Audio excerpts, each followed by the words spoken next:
Chers téléspectateurs, bonsoir et bienvenue dans votre émission.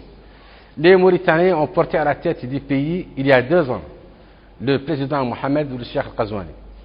Un leader se fixe des objectifs, définit un calendrier, se donne les moyens de les atteindre. Dans 6 mois, le président Mohamed Ould Cheikh Al-Ghazouani sera à mi-chemin et à mi-mandat, dirons-nous.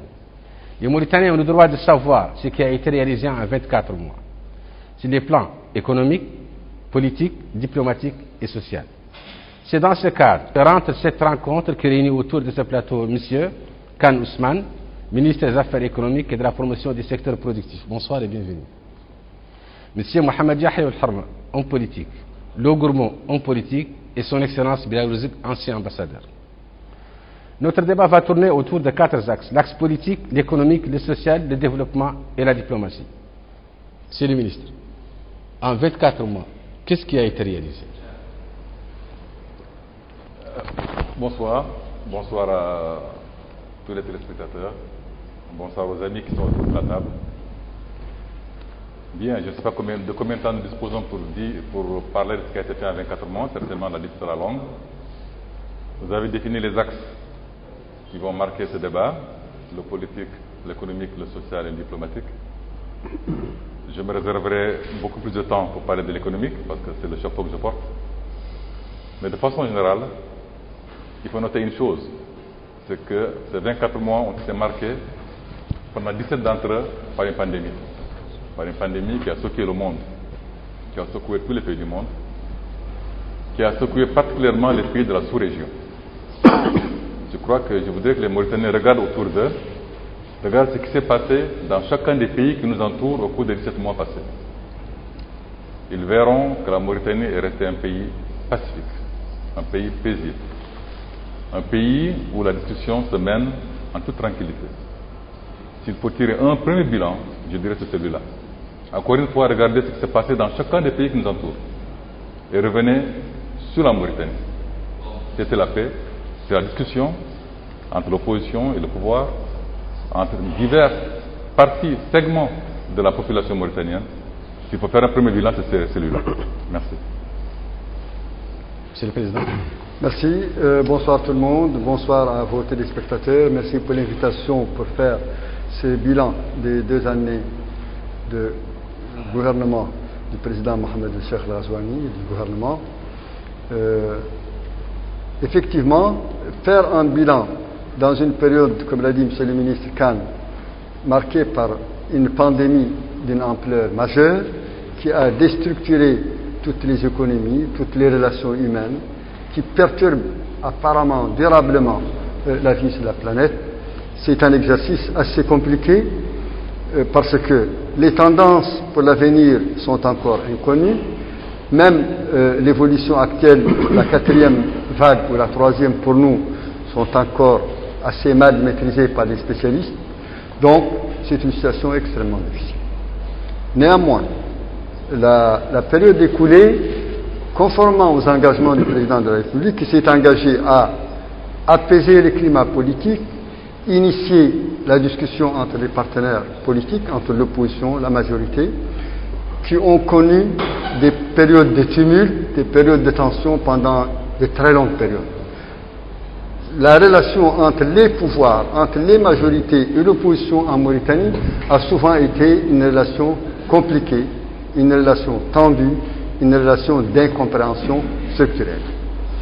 Le président s'est engagé, c'est un pari assez difficile, à apaiser le climat politique, à initier des concertations sur les grandes thématiques, à organiser une coordination des rencontres entre l'opposition et la majorité, prendre celui de rencontrer périodiquement, cycliquement les leaders institutionnels de la majorité et de l'opposition, mais aussi les leaders de partis. Ce segment a été intégralement réalisé d'après le constat que tout le monde s'accorde à faire. La discussion s'est engagée grâce ou malgré la pandémie. Au début, c'était parce que la pandémie est d'une ampleur telle qu'elle nécessite la coordination des efforts, la concertation. C'est un problème de devenir important et nous et l'opposition, concertés dès le départ sur les moyens de faire face à cette pandémie. Cette concertation a fait son bonhomme de chemin et a conduit à explorer des pistes nouvelles. Pourquoi on ne discuterait pas des problèmes politiques? Pourquoi on ne discuterait pas des mécanismes permanents de concertation sur les grands enjeux, sur les grands problèmes? Et nous avons répondu, nous de notre part, nous avons initié, nous avons répondu favorablement et les amis de l'opposition ont répondu présents à cet appel. Nous sommes dans ce cadre depuis le début de la pandémie de concertation permanente. Entre nous, partis de la majorité, du PR que je représente, les autres partis de la majorité et ceux de l'opposition, entre le président de la République et les leaders de l'opposition, tous les problèmes ont été déconstruits, discutés, etc., etc. Et nous avons conçu, nous avons formulé les idées forces d'une concertation nationale. Des petits problèmes de terminologie, mais sur le fond, il s'agit d'une concertation entre les parties prenantes de la scène politique mauritanienne. Nous avons donc formulé une feuille de route pour une concertation sur les grands problèmes nationaux, parce que il n'est pas possible que des questions qui taraudent tous les Mauritaniens depuis quelques décennies ne soient pas déballées, déconstruites, discutées. À tout le moins, on se serait expliqué, on se serait entendu, et c'est déjà important. Sur le terrain politique également, sur le terrain global, plus global de la gouvernance politique, nous constatons aussi que des pistes nouvelles ont été explorées. Des structures ad hoc, des structures comme le Conseil supérieur de l'éducation, le Conseil supérieur de la décentralisation, ça sont le Conseil supérieur de l'investissement en Mauritanie. Ça, ce sont des idées novatrices dont l'idée de base, c'est d'engager la concertation sur les grandes thématiques, mais aussi favoriser la décentralisation, car il n'y a pas de développement sans décentralisation soutenue, favoriser la concertation sur l'éducation nationale, puisque c'est un problème sur lequel nous avons de sérieux retards, malgré le fait que nous commençons à voir de près ces problèmes. Donc, sur la gouvernance elle-même, la gouvernance au sens tel qu'on l'entend aujourd'hui, la gouvernance économique, financière, etc. Nous considérons que se remettre en cause pour les gouvernants, écouter les critiques des autres, accepter que l'Assemblée nationale, que les institutions de contrôle fassent éruption de temps en temps pour voir ce qui se passe, comme la commission parlementaire. Nous considérons que la commission parlementaire d'enquête est une première en Mauritanie. Jamais un pouvoir n'accepterait allègrement de dire voilà, je vais tout permettre de tout déballer, tout voir. Non, il est difficile de prendre cette décision. Elle a été prise, elle a fait un travail colossal. Un document énorme. Un document qui a balayé tous les spectres de la gestion publique pendant une période assez longue. Et le gouvernement a accepté de transmettre directement, c'est son droit, son devoir, transmettre directement à la justice les résultats de cette commission d'enquête. Vous ne verrez nulle part dans la sous-région, dans les pays comme nous, une commission parlementaire au pouvoir aussi étendu, au spectre aussi large, déballer tout ce qui... Ça aussi, c'est un signal très fort en matière de gouvernance, dont l'effet normatif, parce que maintenant un directeur, un ministre, un directeur d'entreprise publique hésiterait par 2 fois avant de se mêler, sauf à être un peu spécial, à aller dans des trucs de malgouvernance. Ça aussi, je considère que c'est un problème important. Professeur Gourmand, à propos de la gouvernance, le terme qui revient souvent, c'est l'apaisement de la scène politique jusqu'à présent. Parfait. Alors, permettez-moi d'abord de remercier M. le ministre Khan, mon ami Harma et mon ami Bilal Borzek, que je n'ai pas vu depuis un certain temps. Je suis content d'être là et d'échanger avec les uns et les autres. Et je sais que le débat qui sera mené aujourd'hui sera un débat à la fois serein et sincère. De ce que je sais de vos invités, et donc je suis très content d'être là. Et je souhaite aussi en même temps, par la même occasion, Aïd Moubarak à tout le monde. Ça ne fait pas longtemps qu'on a fait ça. Alors, 2 ans, c'est un bilan qu'il est difficile à tirer d'une période aussi tumultueuse que celle que nous traversons, que le monde traverse d'une manière générale, dans le contexte en même temps d'un passage qui n'est pas élevé d'un régime particulier à un autre, d'un gouvernement mené par un homme avec stature, sa pointure, ses particularités, sa singularité, etc., à un autre qui vient lui aussi avec sa personnalité, ses spécificités, ses singularités. Donc il est normal qu'il y ait une part de, disons, de déroutement, en tout cas une part de choses pas faciles à exprimer pour un bilan comme celui-là. Alors intervenu dans le contexte que nous tous ici nous relevons, je crois facilement, à savoir le contexte de la pandémie précisément et d'autres choses, et d'une sous-région qui est très agitée, je pense qu'il faudra insister là-dessus, avec une situation au Mali dont on ne voit pas comment on pourrait encore en sortir dans ce pays et dans la sous-région, avec d'autres pays de la sous-région qui également sont pas dans l'œil du cyclone, mais en tout cas qui connaissent des difficultés potentiellement très importantes. Donc tout ça fait qu'on est dans un contexte où le bilan peut être très difficile à tirer, en tout cas pas aussi facilement qu'on pourrait le faire pour un bilan comptable. Donc je tiens à le dire pour relativiser peut-être ce que nous aurons ici à dire les uns et les autres. Alors ceci étant dit, je pense que d'abord ce régime est parti avec un préjugé, je dirais, favorable, largement favorable, ne serait-ce que parce que notre pays a connu 10 années très particulières, stressantes. Peut-être pas pour tout le monde, mais je parle d'une certaine opinion, je parle de l'opposition dont je fais partie et par rapport à laquelle, vis-à-vis de laquelle je vais m'exprimer sur ces positionnements. Donc pour nous à l'opposition, nous avons vécu 10 années stressantes sur le plan politique, de crispation et de confrontation permanente, je dirais. Et donc, nous nous sommes retrouvés avec un nouveau gouvernement qui est venu, avec un leader qui a voulu dès le départ prendre le contre-pied de ce qui se faisait jusqu'ici et qui nous a tendu la main. En nous disant, moi je suis prêt à ouvrir un nouveau chapitre, au moins dans les relations que nous pouvons entreprendre les uns avec les autres, dans un contexte d'un pays que nous voudrions ensemble reformer. C'était ça le discours qu'il avait tenu, et cela coïncidait absolument à notre vision, nous, au sein de l'opposition, puisque depuis 2009-2008, nous avons toujours fait du dialogue, notre option, au point d'ailleurs qu'on nous ridiculisait en nous disant dialogue, et donc le mot dialogue même est devenu écorchant dans l'opinion ici, dans ce pays-là, en raison du fait que nous l'avons toujours rappelé, répété, revendiqué. Donc c'est dans ce contexte-là où celui qui est venu nous a dit nous sommes prêts à voir avec vous ce qu'on peut faire, que nous sommes entrés dans une nouvelle logique que nous avons considérée comme une logique qui doit déboucher, outre à la décrispation immédiate, à une situation de dialogue réel. Donc c'est cette situation-là qui, pour nous, est l'élément de caractérisation générale. Maintenant, au bout du compte, et au point où nous en sommes pendant 2 ans, qu'est-il advenu de ces espoirs de départ? Alors, je dois dire ici que ce sera pour moi la vision, disons, d'un bilan, comment vous dire, en peau de panthère. C'est-à-dire avec des poches, voilà. Il y a des points essentiels, importants en tout cas, qui sont des acquis, et il y a d'autres choses qui manquent, et qui manquent vraiment, réellement, et pour lesquelles il faudra que nous en discutions pour voir pourquoi ça n'a pas marché et qu'est-ce qui pourrait en être fait pour corriger les choses et pour aller plus loin.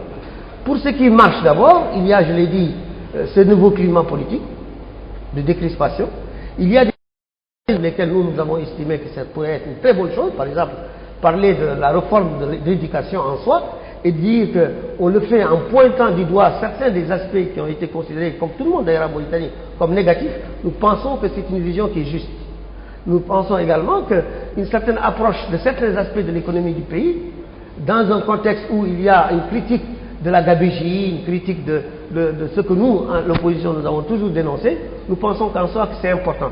C'est la raison pour laquelle nous avons, dès le départ, été les initiateurs, je dis bien les initiateurs, de la commission d'enquête parlementaire, puisque nous avions demandé un audit, et le pouvoir nous a rejoints sur ce terrain, et ça c'est une chose qu'il faut, à mon avis, souligner, parce qu'en général ça ne se passe pas comme ça, en tout cas ça ne se passe pas comme ça dans le monde, comme on le sait, en tout cas dans beaucoup de pays du monde. Donc cela, pour nous avait conforté dans l'idée que ça c'est des choses qui, plus que les symboles, peuvent créer une situation, disons, d'assainissement des comptes du pays. Et ça c'est un élément extrêmement important dans ce qui a été lancé. Par ailleurs, il y a eu des efforts qui ont été faits pour que, au moins, un certain nombre de choses qui étaient, disons, en pointillés puissent être réalisées. Je ne veux pas entrer dans le détail, puisque je ne suis pas là pour faire ce programme-là. Par exemple, il y a des choses qui étaient lancées, mais on ne savait pas trop bien quand est-ce que ça va finir. Bon, je parle par exemple de la route Rosso à Nouakchott, pour ne parler que de ça. Ou d'autres domaines pour lesquels il y avait effectivement disons des lancements, mais on avait l'impression de faire du surplace. Donc il y a beaucoup de choses comme ça dans le domaine économique qui peuvent être considérées comme étant des choses positives qui ont été faites. Alors maintenant, si on va avec un œil critique, ce qu'on constate nous, c'est que les problèmes de gouvernance se posent toujours dans notre pays. Ils se posent toujours parce que, en effet, jusqu'à présent, on n'a pas encore senti de la part du gouvernement, de l'État, on n'a pas encore senti la rupture profonde par rapport à ce à quoi nous étions habitués jusqu'ici. On l'a vu pendant longtemps par le fait que, je ne parle pas évidemment des nouveaux qui sont venus, dont certains d'ailleurs sont remarquables, je ne donne pas de nom, mais le fait qu'on a reproduit parfois les mêmes individus, les mêmes gens qui étaient indexés durant 2 décennies comme étant ceux qui ont symbolisé ce que nous, à l'opposition, nous avons toujours critiqué. Pour nous, c'était quelque chose qui ne pouvait pas s'expliquer, autrement que par le fait que ça pouvait reconduire l'idée que c'est toujours les mêmes. On prend les mêmes et on les rebolote. Ou bien que le pays manque de trucs, alors qu'il y a beaucoup de cadres, il y a beaucoup de gens, même s'ils sont du pouvoir lui-même, mais qui peuvent faire renouveler, effectivement, cette gouvernance-là. Donc ça a été un des problèmes. Parce que c'est des signaux, c'est de mauvais signaux que ça a donné. J'ai bien vu d'ailleurs que le président de la République a répondu dans Jeune Afrique hier ou avant-hier sur ce point précis. La réponse vaut ce qu'elle vaut, et je la comprends parfaitement. Mais pour moi, dans l'opposition, ce n'est pas satisfaisant. Parce qu'il y a des gens qui ont été grillés, on peut leur donner tous les postes qu'on veut, mais il faut quand même donner un signal fort qu'on est en situation de renouvellement par rapport à la gouvernance. Donc ça, c'est un des points essentiels. Le deuxième point, sans entrer vraiment là aussi dans le détail, peut-être on reviendra là-dessus, c'est un des progrès considérables que nous avons connus sur le plan politique, outre la décrispation, mon ami Horma l'a dit, c'est le fait que nous ayons convenu ensemble d'une feuille de route. Ça, c'est quelque chose d'extrêmement important. Je vois les pays voisins, on a du mal dans les pays voisins à définir entre le pouvoir et l'opposition un cadre dans lequel les choses vont être ouvertes en termes de discussion. Nous avons pu, entre partis politiques, sans aucun commandement venu donner séjour, discuter ensemble et convenir sur une feuille de route. Et je dois vous dire que cette feuille de route est complète. Et c'est extrêmement important parce que c'est une négociation qui s'est menée pendant 5 mois, 6 mois, et ça a abouti sans crise, sans heurts, sans drame, sans quoi que ce soit, mais c'est une feuille de route qui a été signée par pas moins de 14 partis politiques, du pouvoir et de l'opposition. C'est quelque chose d'extrêmement important. Et je dois vous dire que cette feuille de route, elle est complète dans sa thématique, parce qu'elle rejoint en général ce que les gens demandent en Mauritanie depuis 10 ans, 15 ans. Donc ça, c'est un point extrêmement important. Et j'ajoute que cette feuille de route a été faite aussi dans un contexte où, à l'intérieur même de l'Assemblée, on a pris de nouvelles habitudes démocratiques, parce que le pouvoir, les députés du pouvoir, les députés de l'opposition, ont finalement appris à débattre entre eux, fermement, durement, entre eux d'abord et avec effectivement les gouvernements, mais ont appris aussi à pouvoir ensemble prendre des mesures lorsque c'est nécessaire et des décisions lorsque c'est nécessaire pour adopter des projets. Je peux citer un exemple, un projet qui est stratégique, qui est celui du Code de la nationalité, qui est quelque chose d'extrêmement important dans le pays. Ou encore d'accepter de reculer une loi, un projet de loi, lorsqu'il considère qu'encore le débat doit se poursuivre. Ça s'est passé pour ce qu'on appelle la loi sur les symboles. Donc c'est juste pour vous dire ici qu'il y a en effet ici un état d'esprit qui est extrêmement important et nouveau, et ce n'est qu'à saluer parce que c'est quelque chose qui est encourageant du point de vue de l'approfondissement de notre démocratie. Mais là encore, le problème, c'est qu'on en est encore à la feuille de route. Et là, la feuille de route, ça fait maintenant 3 mois, 4 mois, qu'en principe, on devrait entrer dans le vif du sujet. On est encore en train d'attendre que l'on entre dans le vif du sujet. J'ai constaté d'ailleurs que le président de la République, dans l'interview, n'a pas dit un mot sur la feuille de route, alors que c'était l'occasion pour dire, moi je suis pour la concertation. La preuve, c'est que les partis du pouvoir et les partis de l'opposition ont même convenu d'une feuille de route. Maintenant, il reste à voir comment et dans quelles conditions on va entrer dedans. Il n'y a pas fait allusion, peut-être que le journaliste aurait dû le lancer là-dessus, mais pour moi, qui suis de l'opposition, j'ai dit que c'est frustrant. J'aurais bien aimé qu'il y ait un signal clair, net vis-à-vis de l'opinion, que, effectivement, ce qui a été convenu entre le pouvoir et l'opposition en termes de débat, de conversation, si on veut, ou d'échange, hein, ou de concertation, peu importe le mot. Je considère que ce n'est pas le mot qui importe, mais en tout cas, la dynamique de rapprochement les uns et les autres autour d'un certain nombre de questions, elle est déjà lancée, elle est actée à travers cette feuille de route, il reste maintenant à la mettre en œuvre. Et je termine en disant que, par ailleurs, je ne rentre pas dans les considérations macroéconomiques, parce que moi, j'ai la conviction que la situation macroéconomique du pays n'est absolument pas pire par rapport à celle de la sous-région. Je le dis parce que je l'ai vérifié. Bon, j'attends évidemment peut-être l'autre reverse. Mais ce qui est, par contre, quelque chose qui échappe, si vous voulez, à la comparaison, c'est la situation dans laquelle aujourd'hui on a une augmentation des prix. Et ça, c'est quelque chose qui est lié certainement à la situation de la pandémie, comme on l'a dit, etc. Il y a eu peut-être effectivement des efforts qui sont faits pour les plus pauvres, et notamment certains programmes, Tazuro et autres, mais ce n'est pas nécessairement ce qui est ressenti. Les plus pauvres, probablement, le touchent, mais la grande masse de la classe moyenne, c'est pas évident. Et c'est la classe moyenne, pourtant, dans des situations comme cela, qui fait sortir son ressenti. Et le problème ici est un problème peut-être de communication. Un de mes amis de l'UPR à qui je faisais la critique gentiment me disait effectivement nous avons peut-être une différence dans notre communication, mais je dis au-delà de cet aspect de la communication, il y a des efforts singuliers à mener pour que le panier de la ménagère, de la moyenne des ménagères, soit beaucoup moins désempli qu'elle ne l'est aujourd'hui. Donc on a ça, c'est pour ça que je parle de peau de panthère, de bilan en peau de panthère. Il y a des aspects qui sont maintenant des acquis, qu'il faut consolider, qu'il faut renforcer et surtout qu'il faut élargir. Et il y a d'autres domaines pour lesquels des efforts singuliers devraient être faits. J'ajoute juste un point, parce que je serais mal avisé de ne pas en parler. Aujourd'hui, il y a un projet qui a été présenté, ou en tout cas une vision qui est présentée en matière notamment de réforme dans certains aspects de l'agriculture en Mauritanie, notamment c'est la question foncière. Monsieur le ministre est là et je suis très heureux d'en parler avec lui. Je considérais que la dynamique qui a porté cela est juste, est bonne, est positive. Et je le lui ai dit d'ailleurs à quelques occasions, je l'ai noté, c'est quelque chose de positif qu'il faut probablement élargir, mais il faut que dans cela, et comme ils l'ont d'ailleurs dit, et ça c'est une première, hein, il faut que les populations qui sont invitées à s'investir dans ça se saisissent de cette occasion, parce que des occasions comme celle-là, c'est un acquis, et c'est un acquis que tout le monde, en tout cas l'opposition, nous, ce que nous représentons, avons toujours demandé. Si nous avons l'occasion maintenant de nous en saisir, moi je pense qu'il faut y aller, et c'est une opportunité qui nous est donnée, et il faut que cette opportunité nous en saisissions et que nous l'élargissions. Voilà en gros un peu le peu de choses que je voudrais dire. On va regarder le regard du diplomate sur la bonne gouvernance. Bon, moi je dirais, d'abord je remercie la télévision, je remercie aussi les amis qui sont autour de la table.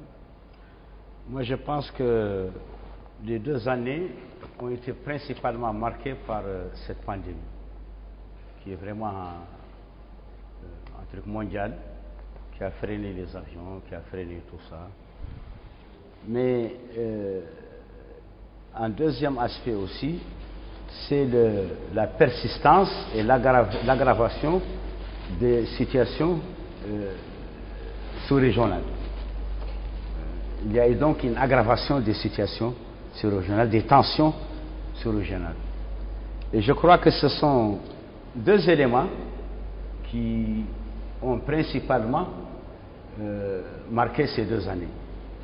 Heureusement pour la Mauritanie, l'apaisement du climat politique, les gens ne prennent pas beaucoup en considération cela, mais je pense que c'est une très bonne chose parce que sans cet apaisement politique, ces 2 éléments de crise sous-régionale et de pandémie auraient été beaucoup plus graves à notre niveau. Et je pense que si nous avons pu quand même voir entre là et là, pendant ces 2 années, des choses positives qui se sont faites au plan social, au plan des approches macroéconomiques, au plan des approches sanitaires, c'est un peu grâce aussi à cet apaisement politique. Donc il ne faut pas le négliger. Mais aussi, il ne faut pas aussi penser que ça peut durer tout le temps. Ça, c'est ça un peu le problème. Si nous prenons uniquement les 2 années, nous disons que il y a des approches positives, des approches qui ont été faites sur tous les plans, économique, social, sanitaire, plan de l'éducation. Elles ont été faites grâce à cet apaisement politique, mais cet apaisement politique aussi peut ne pas durer. Tout à l'heure parlait de la feuille de route entre les partis qui sont représentés à l'Assemblée nationale.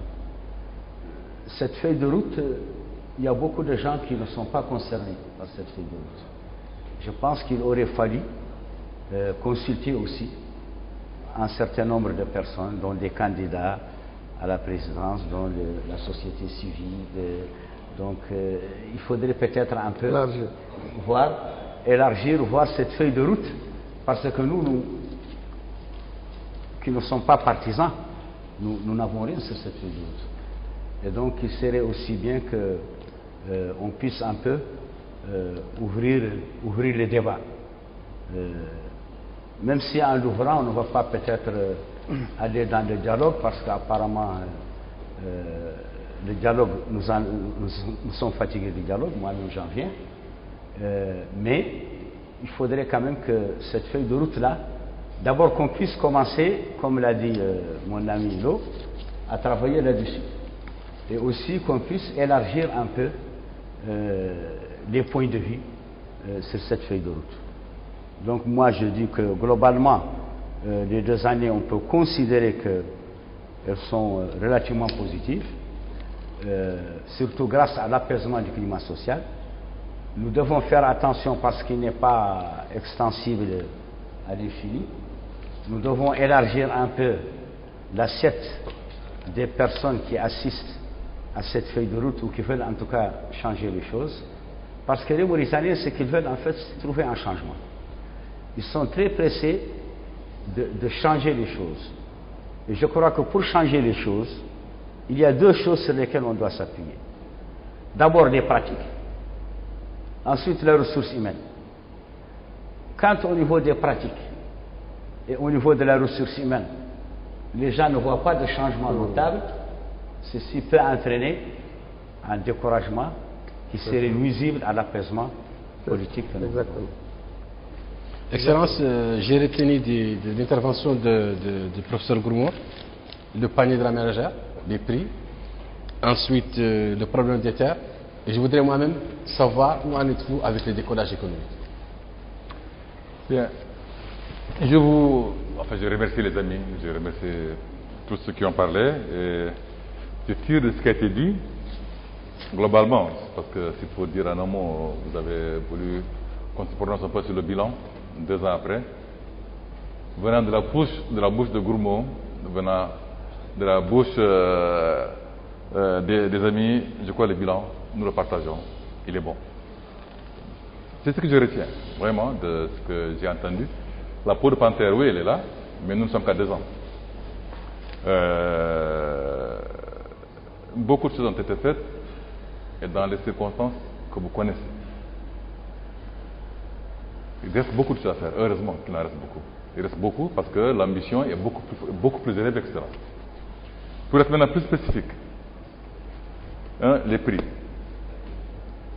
Vous avez tous noté, il y a quelques jours, que le président de la République lui-même a reçu les importateurs du pays. C'est dire que c'est quand même un sujet suivi au plus haut niveau de l'État. C'est un problème qui ne passe pas inaperçu, que le gouvernement prend au sérieux. Mais je ne nie pas la perception de l'augmentation des prix est là, la réalité de l'augmentation des prix aussi est là. Mais quand je regarde les statistiques,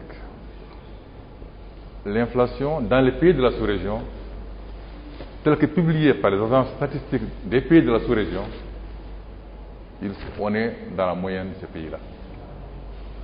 Ça, c'est les chiffres tels qu'ils ressortent des agences statistiques des pays de la sous-région. On est dans cette moyenne-là. Quand on suit l'actualité des pays de la sous-région, ce même discours tenu en Mauritanie est juste, parce que les prix augmentent, parce que ça, les prix, quand ils augmentent, ils touchent en premier lieu les plus pauvres. Ce discours est tenu dans les pays de la sous-région. Il y a des questions à se poser. la question qu'on se pose, quelle est l'origine de cette augmentation de prix? Est-elle importée? Est-elle le fruit de la spéculation locale? Importée, ça voudrait dire donc tous les pays de la sous-région sont impactés, parce que nous avons en commun, malheureusement, les pays de la sous-région, d'importer la plupart des aliments dont nous nourrissons. Si c'est importé, ça veut dire que la marge de manœuvre du gouvernement, je ne dis pas qu'il n'existe pas, il existe, mais elle est faible. Quand c'est la spéculation interne, locale, ça demande une autre action. Voilà, c'est ce que je voudrais dire au niveau des prix. Donc, ce problème est suivi au plus haut niveau, mais il faut quand même qu'on soit un peu plus modéré dans l'analyse. Hein? On est tous choqués, on est tous touchés par cette augmentation, mais il s'agit de prendre des décisions, il s'agit d'analyser. Donc, il faut quand même qu'on soit un peu modéré dans ce qu'on dit. J'affirme une chose au niveau des prix avant de passer. Très souvent, en Mauritanie en particulier, vu que nous avons une monnaie nationale, contrairement aux pays de la sous-région, l'augmentation des prix est le fruit de la baisse de la valeur de la monnaie, ce qui n'est pas le cas en Mauritanie. En 12 mois, au cours de l'année 2020, l'ouguiya s'est apprécié par rapport au dollar. On ne s'en rend pas compte parce qu'en titre personnel, on utilise beaucoup l'euro. Mais l'économie de l'État mauritanien, le pays travaille en dollars. Et au cours des 12 derniers mois, enfin au cours de l'année 2020, l'ouguiya s'est apprécié par rapport au dollar. Déprécié par rapport à l'euro, parce que le dollar s'est beaucoup déprécié par rapport à l'euro. Je voudrais quand même le dire, il faut quand même qu'on le sache. On se plaint beaucoup du cours de l'ouguiya, sachant qu'en 2020, l'ouguiya s'est apprécié par rapport au dollar. Je salue ce qu'a dit mon ami Gourmand sur la nouvelle approche de valorisation des terres agricoles. Le gouvernement est convaincu que le statu quo actuel est un statu quo qui génère des perdants, perdants. L'État est perdant, la Banque centrale est perdante, les populations locales sont perdantes, c'est du perdant-perdant. Il faut débloquer cette situation-là. Il faut la débloquer dans la sérénité, avec la participation de tous. Si quelqu'un n'en veut pas, si quelqu'un n'est pas volontaire, n'a pas bien compris, il faut prendre le temps de comprendre. Il n'y a pas d'obligation. C'est une approche qui met la responsabilité dans les mains des propriétaires terriens, dans les mains des populations locales. C'est d'abord eux les premiers responsables. C'est à eux de dire qu'ils sont convaincus par l'approche et qu'ils veulent y adhérer. Si quelqu'un n'est pas convaincu, quelqu'un ne veut pas y adhérer, il restera en marge. Et ça, c'est très important. Je vois toujours, j'entends toujours des récriminations par rapport à cette approche et je les comprends. Et je les comprends parce que c'est une réforme importante, il faut beaucoup communiquer là-dessus. On n'aura jamais suffisamment communiqué là-dessus. Il faut beaucoup communiquer. Mais encore une fois, il s'agit de passer de quelque chose qui était perdant-perdant à quelque chose de gagnant-gagnant. Mais il faut saisir l'occasion. Il faut comprendre. Et il appartient à l'État, à la société civile, à tous les Mauritaniens qui sont convaincus de cette approche, de passer le message, d'expliquer aux Mauritaniens, aux uns et aux autres, que c'est la bonne approche. C'est la bonne approche, une approche innovante pour valoriser les terres, améliorer la sécurité alimentaire dans le pays, créer des emplois, sauver nos devises, etc. Ça, c'est ce que je voulais dire au niveau de l'approche agricole. Et je sais, les résultats économiques se verront normalement au bout de quelques années. 2 ans, un peu plus d'1 an. Mais je sais aussi qu'il y a une impatience de la part de ceux qui ont compris, de la part de ceux qui ont été les premiers touchés. Ils ont compris, ils sont très pressés de voir l'État bouger, l'État de voir leur amener des investisseurs. Je sais aussi que les investisseurs aussi sont pressés. Parce qu'ils viennent nous voir, ils tapent à la porte. Il faut que l'administration que nous dirigeons se mette à niveau, marche au pas des populations et au pas des investisseurs. Bien. Maintenant, M. Dali, vous avez parlé du décollage économique. Bon, le mot décollage est excellent, c'est bien, il est quand même très ambitieux. Je peux dire plusieurs choses sur la philosophie gouvernementale par rapport à ce que vous appelez décollage. La première, c'est le rôle que doit jouer le secteur privé. secteur privé, encore une fois, national et international. Il faut que le pays accepte de s'ouvrir. Accepte de s'ouvrir d'abord aux Mauritaniens qui veulent investir. Leur montrer par la bonne gouvernance qu'ils seront traités sur le même pied d'égalité. Il n'y a pas les affaires pour M. X et Mme Y et les portes fermées pour les autres. Ça, c'est extrêmement important. Il faut permettre aux jeunes Mauritaniens qui veulent se lancer dans l'entrepreneuriat. Parce que c'est ça l'avenir. Les emplois ne seront pas créés dans la fonction publique dans l'avenir. Alhamdulillah, la démographie est là. L'administration ne pourra pas absorber tout ce monde. Nous avons besoin et nous souhaitons que cette population qui intègre le marché du travail soit absorbée plutôt par les entreprises, par le secteur privé. Donc il faut les permettre d'investir. Il y a tout un dispositif qui est pris par l'État, qui est adopté par l'État, qui va se déployer pour favoriser l'entrepreneuriat en Mauritanie. Il y a une communication spéciale en Conseil des ministres à ce sujet-là, pour favoriser l'accompagnement des jeunes Mauritaniens qui veulent se lancer dans l'entrepreneuriat. Ça, c'est au niveau des PME, PMI. Au niveau des grands chantiers, il y a l'approche PPP, qui, certains peuvent s'impatienter, qui ne voient pas les PPP comme si ça se décrétait. Ça ne se décrète pas, ça se prépare. Il faut convaincre les grands investisseurs que la Mauritanie est une destination. C'est une destination pour des gens sérieux. Et ça, c'est un message nouveau à faire passer. Il passe. Je pense, je crois, fortement que 2022 verra arriver à maturité plusieurs projets en PPP qui actuellement sont encore en préparation. Enfin, l'État lui-même participe au décalage par des infrastructures structurantes qui doivent être menées, qui doivent être mises en place au niveau de l'énergie, au niveau du numérique, au niveau des routes. Et ça, c'est le rôle de l'État qui continuera à le faire. Avant de passer la parole à notre ami, je voudrais seulement rebondir sur un mot que je trouve de la bouche de mon ami Gourmand positif, mais je vais quand même l'améliorer. Il est plus positif que ça.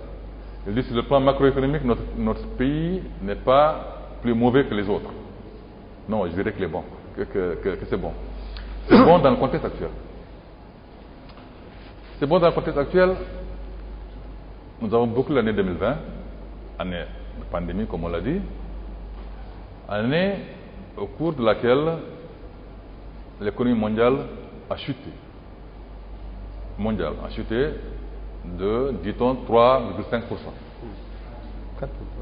Bien, on dira c'est l'économie mondiale.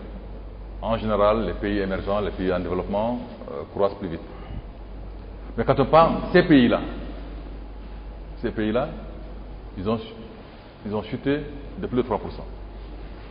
Enfin, de près de 3%. De près de 3%. La Mauritanie, au début de la pandémie, le cadrage économique qui avait été fait pensait que la Mauritanie allait chuter de moins 3,2%. On estimait à l'époque, compte tenu de l'impact, compte tenu du confinement, compte tenu de l'état de la pêche, de l'agriculture, qu'on allait chuter de moins 3,2%. À la fin de l'année 2020, au cours du nouveau cadrage avec le FMI, les chiffres provisoires donnaient moins 2,2%. C'était beaucoup mieux que ce qu'on craignait. Les chiffres de l'ONS, l'ANSTAD actuellement, je les ai reçus ce matin, c'est moins 1,76%. C'est-à-dire on a chuté, oui c'est vrai, mais de beaucoup moins que ce qu'on craignait. Hein? Donc la situation n'est pas aussi mauvaise que cela. Et 2021, Inch'Allah, montrera un bien meilleur visage. Merci. Optimiste, on verra le regard de l'homme politique sur la situation économique. Sur la situation économique, il n'y a pas mieux que M. Khan pour en parler. Ça, c'est l'aspect purement technique. Juste pour faire un peu l'apprenti sorcier, on va essayer de... Mais auparavant, je voudrais revenir sur 2 ou 3 choses qui ont été évoquées par les amis, juste un peu pour ce qui est de la concertation et de la feuille de route. Il y a un chronogramme, il y a une frise un peu pour cette histoire de concertation. Feuille de route, contact, parce qu'il faut rameter tout le monde pour participer au dialogue et il y a quelques petites hésitations. Donc il faut gommer toutes ces aspérités-là, amener tout le monde, ça c'était une étape. Et enfin, l'étape de l'étape de l'organisation. Hein? L'étape de l'organisation qui, c'est un peu détaillé. On est dans cette phase-là et de ce que vous avez entendu le président dire, il faut tout entendre. Il a dit quand même qu'il est bon qu'on s'engage sur des concertations. L'essentiel, c'est que le président a dit que c'est utile de s'engager dans de telles concertations. Ça, c'est le premier point. Par ailleurs, de notre expérience, vous, moi et les autres, Bilal connaît bien, les dialogues sont assez laborieux à mettre en œuvre. C'est compliqué. C'est d'autant plus compliqué que des courants et des forces nouvelles ont vocation à participer à ces dialogues, des forces qui ne sont pas dans les formats habituels de ceux qui dialoguent. Par ailleurs, comme l'a dit Bilal, oui, les parties prenantes seront élargies, je suppose, aux anciens candidats, aux personnalités. Ça, c'est acquis, je pense. Je parle sous votre contrôle. Voilà. Donc, c'est ça. Pour ce qui est de l'économie et de la situation en général, moi, je pense que beaucoup de chantiers, beaucoup de fronts, chantiers, on va positiver, beaucoup de chantiers sont ouverts. Des chantiers institutionnels. Tout à l'heure, le professeur Lougourmou a évoqué quelque chose d'inédit. Le fait pour l'Assemblée nationale, la représentation nationale, de modifier, de proposer, d'ajourner, c'est quand même du jamais vu. Pas qu'en Mauritanie, c'est du jamais vu dans toute la sous-région. Aller modifier un projet de loi au sud ou au nord ou à l'est, je pense qu'à priori, vous perdez votre temps. C'est déjà une dynamique de concertation sur des sujets très importants. Et il faut parler de ces deux sujets, du sujet notamment de la nationalité, parce que ça, c'est une attente. Moi, je pense que nous sommes très durs en tapant tant que ça n'existe pas, mais quand on a cet acquis, on n'en parle pas suffisamment.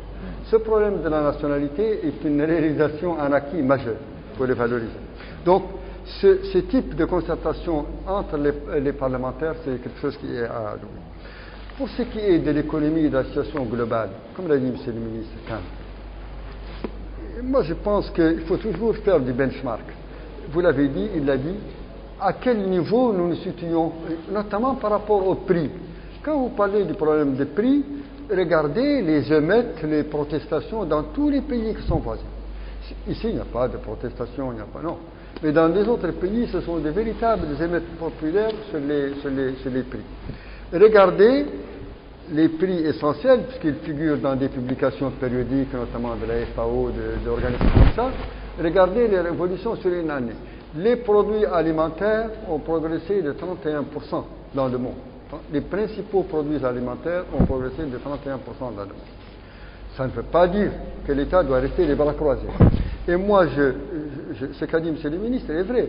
Le gouvernement, le ministère du Commerce, avec le patronat, ils ont entamé beaucoup d'actions, beaucoup de concertations pour réduire les marges, parce qu'il faut agir sur beaucoup. Un prix, c'est beaucoup, comme vous le savez, M. le ministre le connaît bien, c'est plusieurs segments. C'est les prix d'importation rendus au port mauritanien, puisque nous consommons, pour nos produits alimentaires, je ne sais pas, 60-80% de nos importations sont cela. Les prix rendus en Nouakchott, c'est de combien? Et après, on peut examiner, auditer les marges, les coûts locaux, les machins. Ça, on peut agir sur ces segments. Sur les autres, il n'y a qu'un seul moyen, c'est l'intervention de l'État. Quelle forme revêt-elle? L'État n'a que deux choix finalement. Un, subventionner les produits, c'est quand même un peu ringard comme procédé. Ou deux, renforcer le pouvoir d'achat. Donner des indemnités, augmenter les salaires, augmenter les pensions de l'État. Et ça a été fait. Parce que le panier de mesures décrétées par le président de la République à l'occasion de l'indépendance passée, les 10 mesures sont des mesures extrêmement importantes. L'assurance maladie, même de façon indirecte, elle renforce le pouvoir d'achat parce que quelle est la quote-part des produits, du coût des médicaments et des hospitalisations pour les pauvres? C'est énorme dans leur budget. 35%. 35%. Pour les plus oui, pauvres. 35%. Le coût des frais de santé dans le budget d'un ménage, le ministre dit que c'est 35%. Quand vous lui prenez une assurance maladie, quand beaucoup d'interventions sont gratuites, ça, ce sont des choses importantes.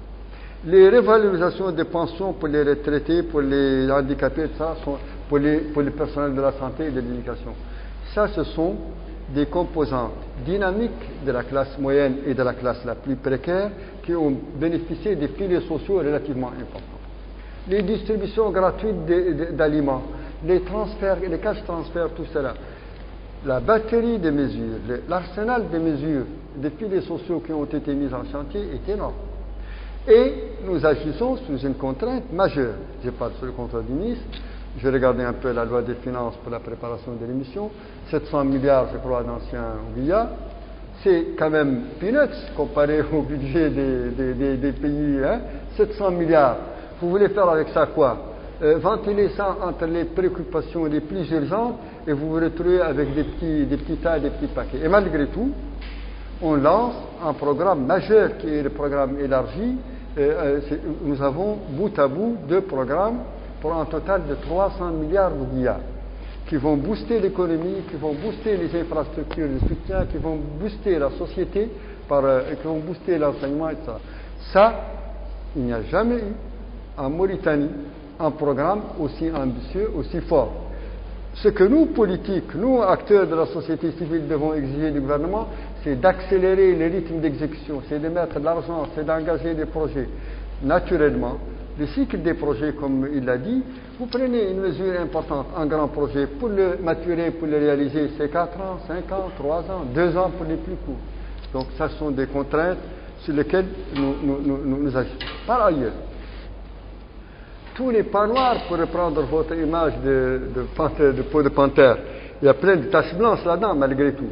Si vous regardez des secteurs relativement moteurs dans notre économie comme les mines, les renégociations de contrats dans le secteur de l'or, avec Taziest, l'augmentation prévisible de la production de la Chine qui compte atteindre 13,5 millions de tonnes cette année et 26 en 2005 ou 6, ça sont des choses importantes. 13,5 millions de tonnes pour la première fois, M. le ministre, vous qui avez été directeur général, c'est la prévision pour la Chine cette année. L'or qui est à des niveaux de prix et le fer qui est à des niveaux de prix très importants. Au plan également agropastoral, de ce que j'ai pu glaner comme information, la production agricole et la production de l'élevage de l'année dernière ont été excellentes, bonnes, très bonnes. Ça, ce sont des choses qui boostent un peu la croissance économique et nous sommes dans une moyenne tout à fait acceptable. Pour nous résumer, moi je pense qu'il faut être pragmatique, objectif et raisonnable. Les conditions de vie en Mauritanie aujourd'hui, malgré cette pandémie qui a déstructuré le monde, sont-elles meilleures que par le passé? Ont-elles été maintenues à un niveau raisonnable malgré cette pandémie ou ont-elles régressé? C'est dans ces 3 cases qu'il faut se projeter et voir. Je pense que la situation est plutôt bien tenue, que malgré les choses dont nous ne maîtrisons pas la survenue, comme les hausses de prix, comme la pandémie elle-même, etc., et les effets climatiques, tout ce qui pouvait être engagé comme mesure de relance de l'économie, comme piliers sociaux, comme apaisement pour que la musique d'ensemble soit dans un climat serein, tout cela a été fait. Ce sont des dizaines de mesures, de réformes, de choses qu'on lance et qui sont importantes. Si on fait un bilan global, puisque malgré tout, il faut un peu faire à la louche, à la cuillère, je pense que nous avons un bilan positif. Nous devons attendre du gouvernement, et si je le compare par rapport aux engagements du président de la République, puisque c'est quand même un référentiel incontournable, les mesures annoncées par le président de la République, sur la base desquelles il a été élu, une à une ont été mises en chantier, mises en œuvre. Ça c'est important, malgré cette crise. Qui plus est, le gouvernement, le président de la République a réagi à des choses exogènes qui sont survenues de façon imprévisible. Et la gestion, la riposte Covid et ces programmes majeurs ont été bien lancés. C'est mon avis. Professeur Gomo, juste quelques mots. Alors, moi, je voudrais d'abord, évidemment, souligner que les efforts qui ont été réalisés, il y a des aspects qui sont incontestablement positifs dans certains de ces résultats. Mais je voudrais insister sur une chose fondamentale, c'est que notre économie est restée fondamentalement ce qu'elle était. Et certaines des choses qui étaient héritées et qui sont là encore n'ont toujours pas, ce sont des abcès de fixation qu'il faut crever, n'ont toujours pas été réglés. Par exemple, la spéculation. la spéculation est un élément évident comme levier pour cette hausse des prix. Ça, je pense qu'il est très difficile de se cacher ça. Pourquoi? Parce qu'il y a des hégémonistes connus dans l'import-export qui ont toujours agi comme ça et qui ont toujours maîtrisé en réalité les structures des prix pour les manipuler autant qu'ils le veulent, indépendamment d'ailleurs des aspects que M. le ministre a évoqués qui concernent notamment les aspects liés à nos importations. Il y a des éléments essentiels sur le plan interne. Je ne veux pas compliquer le débat pour que ça ne mette pas un caractère un peu technocratique, mais il est évident, et si le président de la République a reçu d'ailleurs les hommes d'affaires, ce n'est sûrement pas seulement pour leur dire ce que vous faites est extraordinaire, et je vous remercie, je vous félicite de ce que vous êtes en train de faire, et les prix sont formidables, les gens sont contents de vous, et moi je vous décerne la Légion d'honneur. C'est pas ça. Ou alors c'est grave. Parce que, encore une fois, la hausse des prix est une réalité, certes importée en partie, mais on sait qu'on a des hommes d'affaires qui ont pris l'habitude, depuis des décennies et des décennies, de manipuler l'administration et même de travailler en connivence avec l'administration. Il y a des synergies catastrophiques qui se sont établies et qui font que structurellement notre économie a besoin de changements profonds. Mais je ne vais pas rentrer dans ça, c'est pour moi les éléments structurels qui expliquent en partie le fait qu'on reparle toujours de la même chose, la hausse des prix depuis maintenant 3 décennies, 4 décennies. Et on n'est pas encore au bord de la révolution, ça c'est clair, mais il est une chose évidente, c'est qu'il faut une réforme de l'administration, il faut une réforme profonde de notre administration pour maîtriser encore davantage le marché sur ce terrain-là, sur le plan économique, etc., sur le plan de l'affichage des prix et sur beaucoup de considérations, ce qu'on appelle tout bêtement la police économique. Ça c'est un élément important. En matière de services publics, il y a des efforts considérables à faire. Tout le monde. À l'intérieur du pays, il faut savoir qu'il y a des zones où il y a eu de véritables révoltes cette année. Pour de l'eau, la Sonélec, l'électricité, l'eau, parce que les gens ils crèvent de soif, ils mangent, ils crèvent qu'ils ne voient pas l'électricité. Pourquoi? Parce que c'est des problèmes de défaillance des services publics.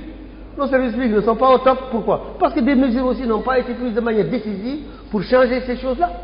Ça reste encore du domaine des invocations, mais on n'a pas encore vu les transformations dont les gens ont besoin pour dire enfin nous sommes dans une situation normale. Moi, pour le prendre comme mon cas, je sais que c'est le cas de beaucoup de monde, je suis incapable de vous dire aujourd'hui, dans quelle mesure et dans quelles conditions on va d'un prix X pour l'électricité que je paye en 10 fois plus cher en 2 mois, et je pèse mes mots. Et je vais le va-et-vient pour aller m'expliquer, et je ne trouve personne pour me justifier ou me m'expliquer, ou alors on me raconte des histoires alors que moi on est 2 ou 3 à la maison. Je donne mon exemple, mais je sais que c'est l'exemple de tout le monde. L'électricité, mais ça là, les conditions d'existence réelles des gens, c'est ça. Indépendamment évidemment des chiffres dont certains sont bons, mais dans le vécu et le ressenti, ce sont des choses dont l'administration capte la réalité économique et la transforme dans certains cas en l'inverse de ce qu'elle devrait être. Et ça, il faut le dire. Donc, autant chez les hommes d'affaires que dans les services publics, il y a des réformes profondes à entreprendre. Et on ne peut pas considérer que ce qui se baigne sur ces chapitres-là soit des choses dont on peut considérer qu'elles sont satisfaisantes. Il y a des changements profonds qu'il faut apporter de ce point de vue-là.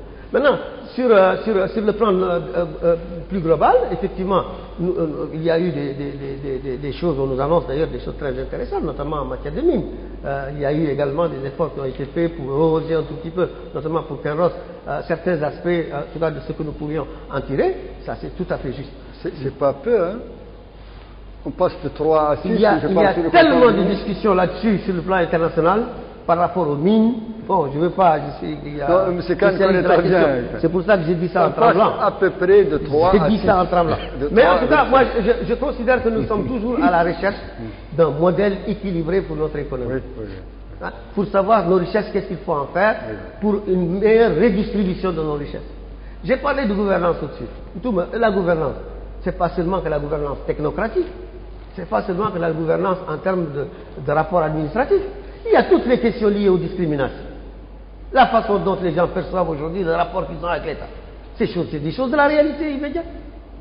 Aujourd'hui, dans ce pays-là, les questions liées aux conditions dans lesquelles il y a des rapports entre les différentes communautés qui composent le pays avec l'État se posent.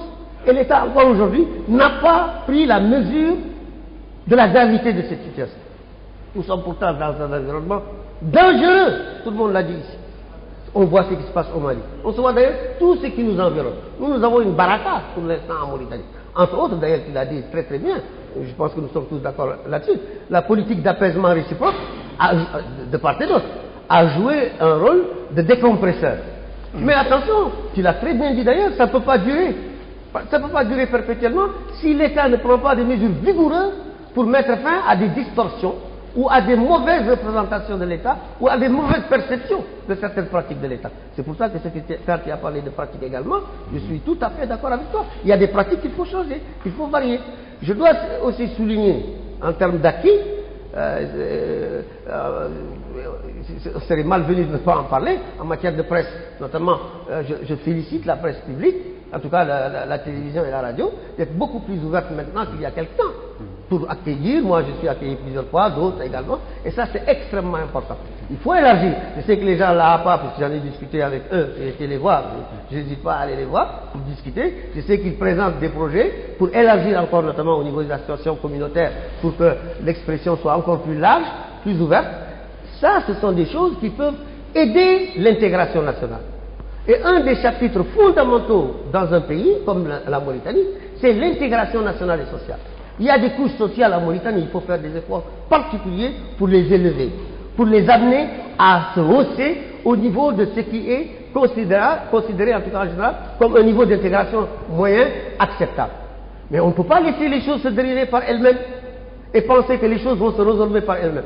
Et c'est ça qui justifie, cher ami, et tu l'as bien dit, et on est tout à fait d'accord, que la feuille de route est de ce point de vue-là complète. Et elle présente un certain... C'est pour ça que je disais que peut-être que je suis impatient, mais si on ne met pas en route cette feuille de route, les choses risquent de se dégrader. Parce qu'au fur et à mesure, on a un découragement. Même quand on fait des efforts en matière économique, même si on fait des efforts en matière foncière, ces efforts seront mal perçus et mal reçus parce que les gens ressentent autre chose concrètement dans leur vie courante. Ça, c'est très important. Donc moi, en tout cas, nous, heureusement, l'opposition, on nous donne au moins l'occasion de le dire et de l'exprimer, et c'est positif. Et c'est pour ça que nous disons, quand je parlais de tâches de panthère au départ, parmi ces tâches blanches, si tu veux, il y a cet élément important. Mais il ne faut pas qu'on ait l'impression de dire, de servir de faire valoir. Pour nous, l'opposition, on n'est pas là pour servir de faire valoir. On n'est pas là pour faire plaisir ou pour être une sorte de boubou que le pouvoir va revêtir pour montrer à l'opinion qu'on est des démocrates. Pas du tout.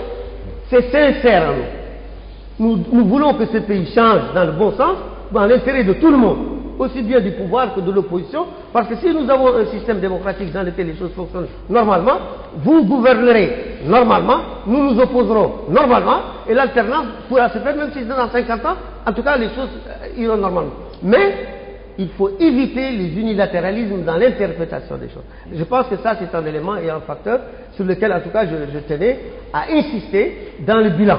Et ça c'est un élément en tout cas, je pense qu'il il faut tenir compte. Voilà. Monsieur professeur, Excellence, on voudrait avoir votre avis sur la situation diplomatique du pays pendant ces 2 années qui se sont écoulées. Oui, les perspectives d'avenir. Oui, pour rebondir à ce que disait le ministre au plan économique, effectivement, comme j'ai dit, il y a des approches positives, il y a des choses aussi positives qui ont été faites au plan social, que ce soit la couverture sanitaire ou la distribution d'un certain nombre de produits alimentaires ou le paiement cash à certaines familles nécessiteuses, le relèvement de la retraite. Moi, je suis retraité depuis 2011. Et donc, je ne peux que me féliciter de l'apport qui m'a été apporté avec l'augmentation des pensions, même si je demande plus. Mais quand même, c'est quelque chose de positif et je le note. Donc, il y a des choses positives qui ont été faites. Mais comme je disais tout à l'heure avec Gourmand, le problème, c'est 2 choses. Il y a les pratiques et il y a les ressources humaines. Vous savez, tout le monde se plaint de la Sonélec. La Sonélec a déjà des pratiques implantées. Vous ne pouvez pas les enlever comme ça. Il faut complètement chambouler les pratiques qui existaient au niveau de la Sonélec. et au niveau de la société d'eau. Ça, ce sont des pratiques, il faut les chambouler et il faut les changer, parce que si on ne les change pas, tout le monde se plaint. Y compris d'ailleurs les membres du gouvernement, les grands responsables, ce n'est pas seulement nous, c'est tout le monde qui se plaint. Quand le ministre parle des prix, effectivement, nous avons des problèmes avec les prix. Et moi, je comprends parce que je compare. Moi, j'ai été diplomate au Sénégal, au Mali, dans tous ces pays, donc je les suis un peu. Et je sais qu'il y a des produits beaucoup plus chers chez eux que chez nous. Ça, je le sais. Mais je sais qu'il y a des choses qu'on ne peut pas comprendre. Prenons le poisson et la viande. Le poisson, c'est chez nous. Ça fait presque 2 semaines que la famille me dit qu'il n'entre pas sur le marché. Absolument. Ça n'a pas de sens. Le poisson pour la Mauritanie. Deuxième élément, le bétail. Je sais que c'est une ressource extraordinaire. Mais regardez le prix du mouton la dernière Tabaski. Alors que nous exportons au Sénégal, ce qui est tout à fait normal, nous exportons au Mali, au Côte d'Ivoire et tout ça. Mais il n'est pas normal qu'à l'intérieur, on puisse acheter un mouton à 70 000 milliards. Ça n'a pas de sens. Donc, concernant la réforme sur le plan de l'agriculture, moi je suis d'accord avec Goron, c'est tout à fait positif. Mais j'aimerais bien que le ministre me réponde sur une chose. À la base de tout cela, le sous-bassement, c'est d'abord la réforme foncière. Qu'est-ce que vous allez faire avec ça? Avant les investisseurs, avant tout ça. Moi, j'ai fait de l'agriculture pendant 5 ans. Et je vous assure que sur le plan des infrastructures, sur le plan de l'aménagement des terres, sur le plan des routes, c'est un véritable casse-tête. C'est une catastrophe. Ça aggrave le prix à la production de façon exponentielle. Donc j'aimerais bien écouter aussi l'avis du ministre. Concernant la diplomatie, moi je n'ai rien que de positif sur la diplomatie. Donc c'est mon secteur, je le connais. Je sais que le président, depuis son discours qu'il a fait à Dakar, la conférence sur la sécurité a été un excellent discours. Ça a montré aussi qu'il connaît un peu les dossiers. Et nous voyons maintenant la France qui est en train de réviser un peu sa stratégie au Mali. Je pense que s'ils avaient bien écouté le discours du président à Dakar, ils auraient révisé ça depuis lors, parce qu'il a parlé d'unités mobiles, autonomes, tout cela pour combattre dans ces zones. Donc je pense que sur ce plan, quand même, il a un peu brillé, je dirais, dans la conférence de Dakar. Par la suite, avec l'OTAN, quand même, il y a une coopération qui a été un peu soutenue, grâce aussi un peu à l'intervention du président de la République. Sur le plan aussi des relations avec l'Europe, des relations avec le voisinage, je crois qu'il y a un apaisement, il y a une amélioration. Sur le plan aussi des ambassadeurs, vous savez, moi, je suis un diplomate de carrière. Quand je vois un ambassadeur qui part et qui est nommé par un président et qu'il part sans trouver le président, ça me fait un choc. Parce que ce n'est pas normal qu'un ambassadeur parte à l'étranger sans qu'il voie le président, sans qu'il lui donne donc la feuille de route pour les pays. Ça, sur ce plan, c'est excellent parce qu'aujourd'hui, le président reçoit tous les ambassadeurs, il leur donne la feuille de route, il leur donne des conseils concernant chaque pays et les affaires étrangères aussi. Il y a une nette amélioration de la collaboration entre le président et les affaires étrangères. Parce que ne nous trompons pas, le président c'est le chef de la diplomatie, mais son outil c'est les affaires étrangères. Et nous constatons aujourd'hui avec l'académie diplomatique, avec cette concertation quand les ambassadeurs sont nommés, les petits perfectionnements qu'on leur fait aux affaires étrangères, leur réception au niveau de la présidence, je crois que tout ça ce sont des améliorations et c'est positif. Il ne nous reste plus beaucoup de temps. La diplomatie, monsieur le ministre, vous allez en parler. Vous allez répondre aux questionnements de son Excellence et nous parler des grands aspects, des grands projets d'avenir. De manière très brève, s'il vous plaît. Bien. Merci beaucoup et merci spécialement à mon ami Bilal qui me permettra de rebondir sur certains points. Mais vous m'excuserez si je suis un peu long. Parce que je vais quand même dire un petit mot sur les mines. Hein, vous m'avez taquiné, donc j'en parle un tout petit peu. Je crois que ce qui se passe sur la Sénine, c'est très important. C'est d'abord, ne serait le fait qu'on ait libéré la direction générale de la Sénine, qu'on les ait libérés, qu'on permette aux techniciens de prendre des décisions pour l'avenir de la CNIL. Ça, c'est très important. C'est un changement fondamental qui n'est pas visible, mais qui est fondamental. Si on peut penser maintenant produire plus, produire davantage, dans de meilleures conditions, c'est parce qu'on a libéré. Ce n'est plus un instrument politique. Ça, c'est très important. L'accord signé il y a quelques jours entre Kinross et le ministre des Mines, c'est un accord extrêmement important. Non pas seulement parce que les royalties sont confirmées, les royalties progressives en fonction du cours de l'or. Non pas seulement parce qu'ils vont permettre à Kinross, à Tasiast, d'investir et de produire davantage, et bien davantage en 2022. On parle de la production de la CNIL pour 2022 qui va augmenter, mais Tasiast aussi prévoit d'augmenter substantiellement. Mais surtout, ça donne un message extrêmement important sur les investisseurs. Notez que depuis 10 ans, au cours de la dernière décennie, je veux dire, pratiquement aucune nouvelle mine n'est venue, aucun nouvel investisseur minier n'est venu en Mauritanie. Depuis le conflit entre Tasiast et le gouvernement mauritanien, personne n'est venu explorer en Mauritanie.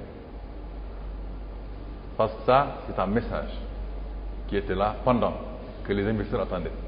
Ça, c'est deux choses extrêmement importantes qui ont été faites par les ministres des Mines récemment et qu'il faut saluer.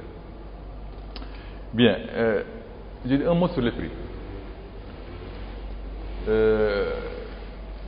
Mon ami Gourmand a affirmé c'est la spéculation. Je ne dis pas non, mais je ne serai pas aussi affirmatif non plus. Parce qu'encore une fois, j'ai dit, quand il faut prendre une décision, il faut analyser, il faut une analyse beaucoup plus fine. Certainement, il y a toujours un peu de spéculation. Quel est le degré? Je n'en sais rien. Et ce travail, il doit être fait avant de prendre une décision très forte. Mais ce que je sais par contre, c'est que pour l'avenir, pour une meilleure maîtrise des prix, il faut qu'on produise davantage ce que nous mangeons. Oui, voilà. Il faudra produire davantage. Voilà le point essentiel. Ce que nous mangeons. Voilà. Tant qu'on aura à importer, Tout à fait. on sera entre les mains des spéculateurs, il y en a, on sera entre les mains de l'évolution du marché international, du fret, etc.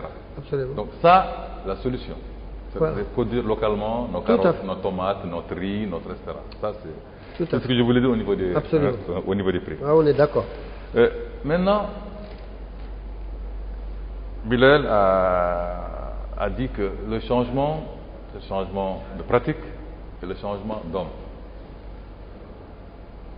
Changement de pratique, il y a des réformes qui sont en cours. On a pris l'exemple de la Somelec. Vous savez, il y a une réforme extrêmement profonde qui est en préparation. Extrêmement profonde qui est en préparation au niveau de la Somelec. Que le ministre des Mines de l'Énergie prépare. Ce n'est pas parce qu'il y a eu un changement de président que le lendemain ou bien dans un an, ça change. Ça se prépare. La Somelec, ce n'est pas un petit instrument en Mauritanie. C'est une pièce essentielle de l'économie mauritanienne. Si on veut faire un changement important, il faut prendre le temps de les préparer. Et ce travail est en cours. Et on verra très bientôt les résultats. Donc les changements se préparent. Ça, c'est au niveau des pratiques. J'ai pris l'exemple de la Somelec parce que tous les deux vous avez pris l'exemple de la Somelec, mais on peut prendre d'autres exemples aussi. Et pour moi, l'exemple de la CNIL est extrêmement important. Au niveau des hommes, oui, bon, je sais, j'ai un vieil ami, ministre, il se reconnaîtra, ministre à l'époque. On disait, il y avait une forte rumeur de remaniement. Je n'étais pas gouvernement, rassurez-vous. Une forte rumeur de remaniement. Et il vient me voir, il me dit, Seydi Kane, les Mauritaniens sont méchants. Ils aiment les remaniements. Donc on aime bien les changements d'hommes. Moi je préfère le changement de politique.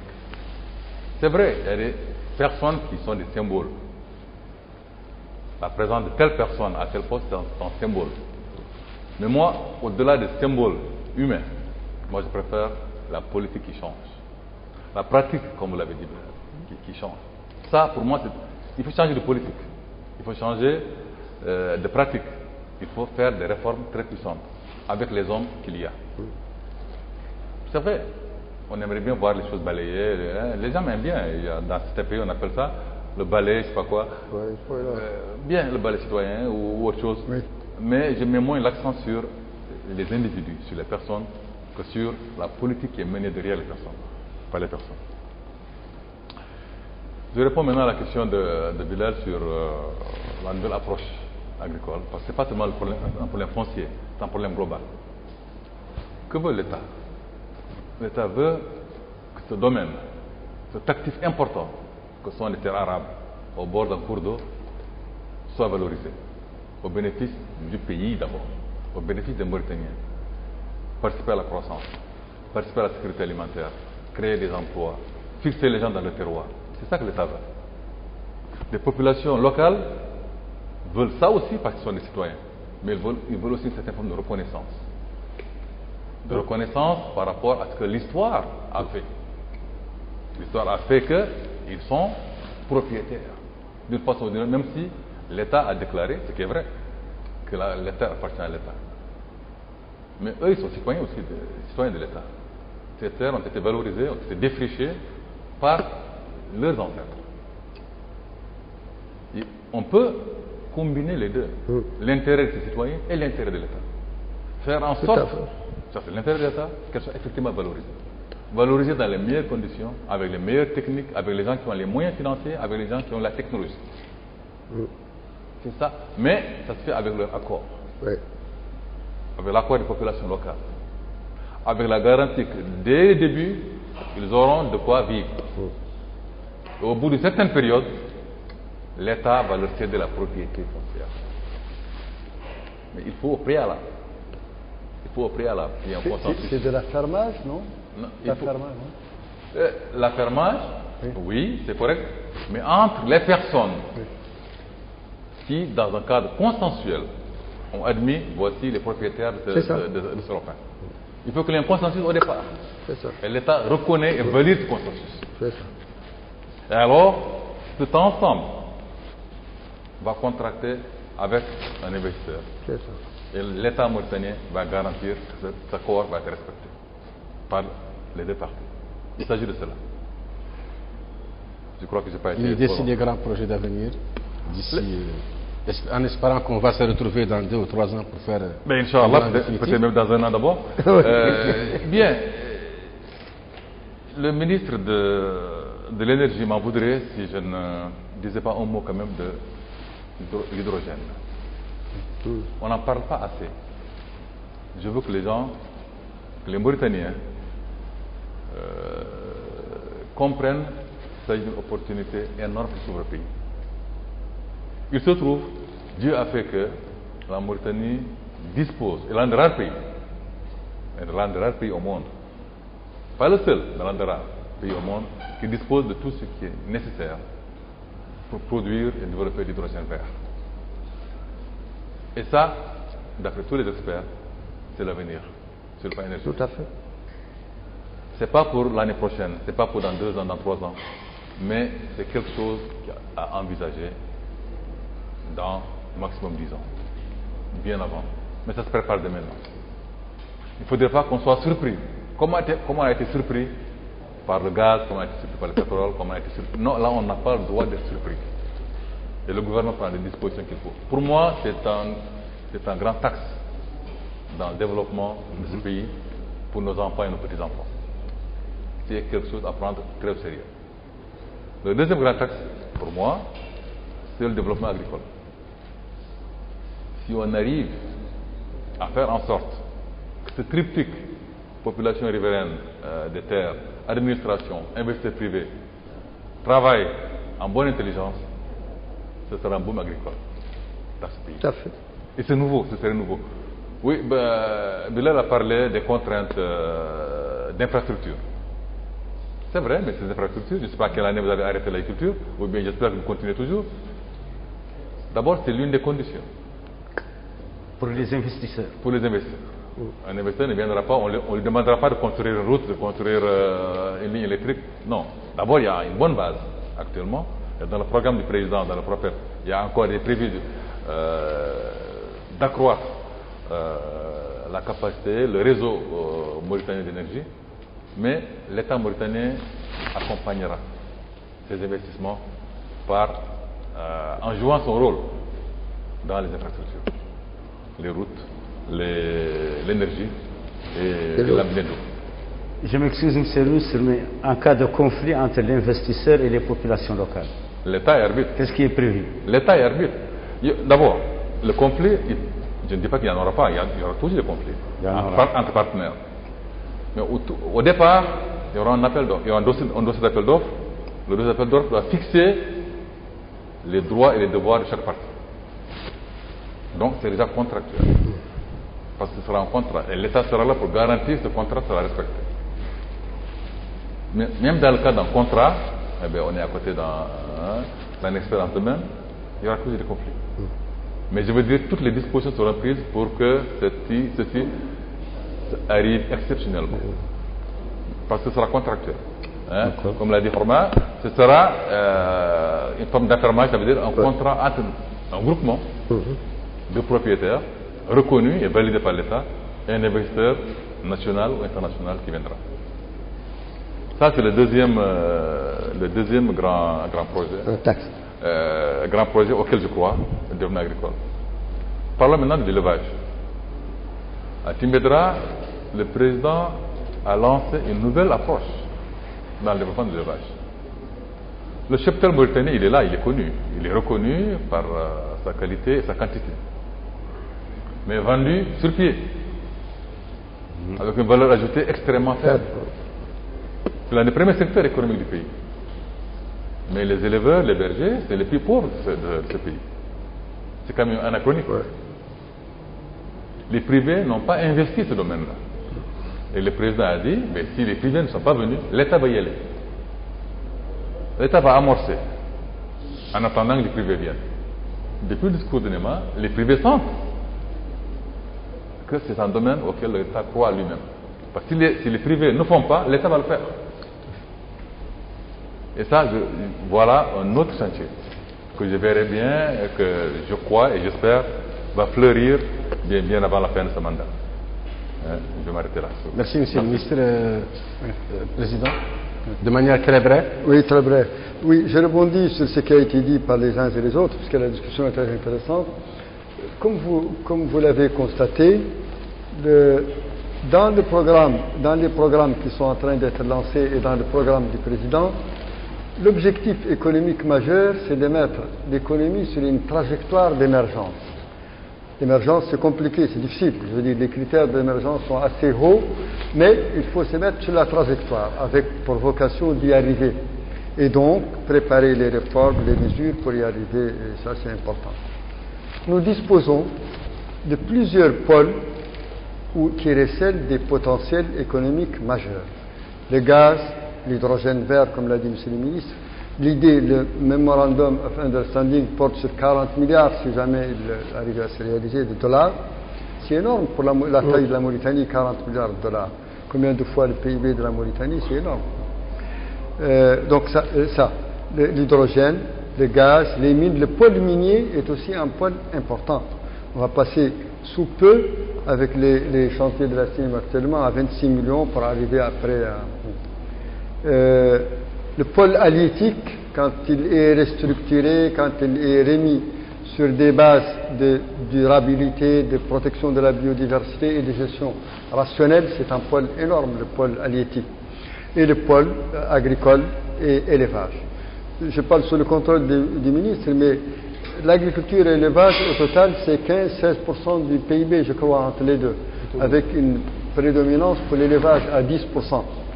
10% du PIB mauritanien, l'élevage, comme l'a dit M. le ministre. Et la chaîne des valeurs, la valorisation, zéro, rien n'a été fait, malgré qu'il y avait des tentatives dès les premières années de l'indépendance. Déjà. Oui, avec les abattoirs de Kaïdi, les frigos, les machins, voilà. Donc, il y a plusieurs pôles. Mais, comme l'a dit M. Lo tout à l'heure, moi c'est un peu mon mantra, c'est le modèle de développement. Vous l'avez évoqué tout à l'heure, je ne l'ai pas évoqué, les ministres l'évoquent souvent. Tant qu'il n'y a pas un modèle de cohérence globale pour l'économie qui tient en compte, qui met l'homme au centre, qui met les potentiels, etc., et qui coordonne toute cette activité, on continuera à faire de l'épicerie managériale, ce n'est pas énorme. Mais je pense que là, on voit une réflexion. Il y a beaucoup d'idées qu'il faut décrypter. Par exemple, ce problème du foncier que vous évoquez. Oui, on vise le foncier, on vise la rationalisation de l'exploitation des terres arabes, mais on vise aussi autre chose. On vise à faire... il y a des petites mines qu'il faut faire C'est à la fois politique, économique, etc. Ta'azour, comme il a été dit tout à l'heure, il y a des franges de la société mauritanienne qui méritent d'être boostées, méritent d'être favorisées à travers des moyens comme Ta'azour. Ta'azour, c'est une idée énorme, c'est une idée importante, et les divers projets qu'elle est en train de lancer sont des projets, s'ils réussissent bien, ils vont bien réussir, sont amenés à changer l'image de la Mauritanie. En gros, moi je pense, comme je l'ai dit, qu'on a touché à tous les secteurs, dans tous les secteurs, à des réformes majeures ou à des idées de projets majeurs.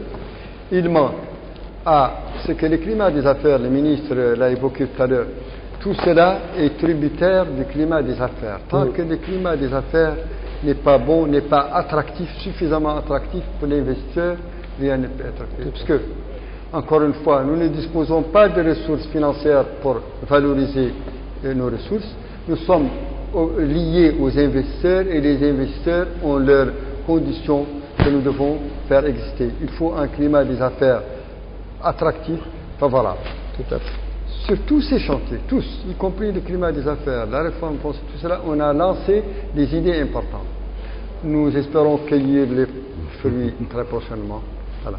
Professeur Gourmand, parce que nous sommes à la fin de l'émission. Ben écoutez, moi je ne sais pas quoi ajouter, si ce n'est que j'insiste pour que l'éducation nationale, soit réellement, dans tout ce qui a été dit, l'axe central.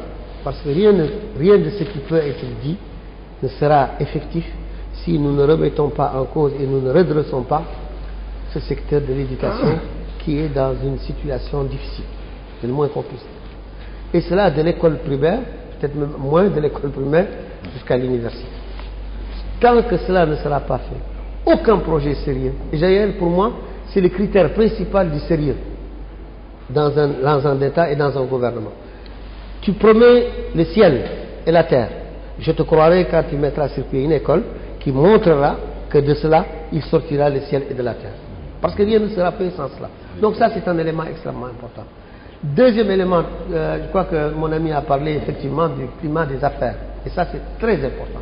Parce qu'on est dans un monde où, si on veut s'en sortir, il faut créer un environnement dynamique, favorable, non seulement aux nationaux, mais aux investisseurs étrangers.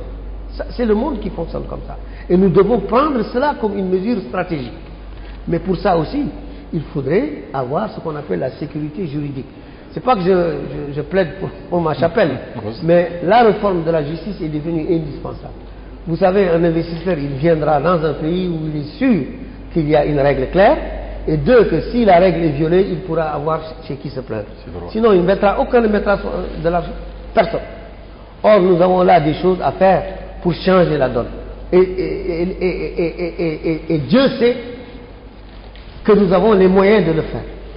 Mais la réalité, c'est malheureusement que des folles habitudes ont été prises parce qu'on a commercialisé même la justice. La justice est devenue des tchèptiables, c'est devenu des petites affaires minables, minuscules, qui finalement gâchent même la qualité des juges, de bons juges ou de bons hommes de justice qui sont éclaboussés parce que tout simplement il y a des pratiques mesquines qui se déroulent.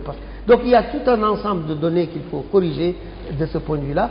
Et tant que ces secteurs-là ne seront pas réellement repris, je crois que tout le reste, même si on fait d'excellents plans, seront justement en plan. Ça sera simplement virtuel. J'ajoute qu'aujourd'hui aussi, il est indispensable que ce qui est prévu, d'ailleurs, j'ai vu qu'il y a une loi là-dessus, sur la société de l'information, il y a une loi sur la société de l'information pour tenir compte de nos besoins actuels dans notre pays, d'être en conformité avec le reste du monde. L'informatique, le cyberespace, on ne peut pas envisager un progrès quelconque sans que cela ne soit mis au cœur des préoccupations de chacun. Donc ça signifie que il faudrait mettre en œuvre ce qui peut, et on a parlé de jeunesse tout de suite, ce qui peut faire que la jeunesse va réellement se sentir dans le monde d'aujourd'hui. Malheureusement, ça reste encore du domaine du virtuel. Mais il y a à prendre des mesures. Donner son point de vue avant de finir l'émission. Bon, moi je pense que, comme nous l'avons dit, l'avenir peut être radieux. Je pense qu'il faut beaucoup faire des progrès sur le plan de la justice, comme l'a dit Lo, sur le plan de l'éducation. Je pense que pour mettre à niveau, comme le dit mon ami Mohamed Yahya, les personnes nécessiteuses, il faut énormément d'argent. Il ne faut pas se leurrer. Et il faut le faire suivant les professions. Quand vous prenez ces femmes qui vendent le couscous ici, dans le marché, vous prenez les bouchers qui sont en train d'être supplantés par des bouchers étrangers. Parce qu'ils n'ont pas assez d'investissement pour faire une boucherie moderne. Prenez ces femmes par exemple. Si elles avaient des maisons de couscous, des maisons de gâteaux, des maisons de vente de tabac, et qu'il y ait des cuisinières vraiment modernes, et qu'il y ait des voitures qui transportent ce couscous, au lieu que dans chaque coin, on trouve une dame qui est couchée avec sa couverture et toute la nuit avec ses enfants à côté. Ça, c'est des choses qui nécessitent beaucoup de moyens. Et il faut le faire par tranche de profession. Prenons les femmes qui vendent le couscous, celles qui vendent le gâteau, prenons les bouchers, prenons la déperdition scolaire qui est à presque 90% touche ces populations. Donc cette déperdition scolaire, comment nous pouvons la combler? C'est avec des stages, c'est avec des perfectionnements, c'est avec des formations professionnelles. Et ça, il faut de l'argent. Donc nous savons très bien ce qu'il faut. Nous savons que ça demande énormément d'efforts, surtout énormément d'argent. Est-ce que maintenant le pouvoir politique est prêt à mettre cet argent sur la table? Ça, c'est un autre débat. Ta'azour, c'est une très bonne chose. Je pense que le président de la République a beaucoup augmenté les capacités d'intervention de Ta'azour. Mais moi, j'ai dit que ce n'est pas ça. Il faut chercher les choses par profession, chercher les choses qui demandent un investissement énorme, mais qui, au bout d'1 an, 2 ans, vont vous parachuter des gens pauvres dans une zone moyenne. Et c'est ça, en réalité. Bon, j'ai oublié tout à l'heure de dire qu'il y avait aussi un aspect positif dans la diplomatie, c'était le rétablissement des relations avec le Qatar. Parce que vous savez, la Mauritanie, de par notre position géostratégique et notre diversité culturelle et ethnique, notre diplomatie peut toujours être forte. Elle a toujours d'ailleurs été forte. Si on respecte cette position géostratégique, on respecte cette diversité culturelle et ethnique, la diplomatie de la Mauritanie est toujours forte. Nous sommes en Afrique, nous sommes dans le monde arabe, nous sommes à côté de l'Europe, et je crois que l'Amérique est plus proche de nous en face. Donc ça veut dire quoi? Ça veut dire que nous qui sommes des diplomates de carrière, nous avons toujours misé que notre pays doit toujours être précurseur dans ce qu'on appelle la diplomatie, qu'elle soit préventive, qu'elle soit économique. Donc je pense que sur ce plan, en tout cas, moi je suis satisfait de ce qui se passe depuis 2 ans au plan diplomatique. Donc ce sera sur cette note diplomatique que prend fin notre émission. Je rappelle que j'avais comme invité M. Khan Ousmane Mahmoudou, qui est ministre des Affaires économiques et de la promotion du secteur productif, et je remercie. J'avais aussi également comme invité Mohamed Yahya Ould-Harma, qui est homme politique, professeur de Gourmand, homme politique, et Bilal Ourzeg. C'est la fin donc de cette émission, à bientôt.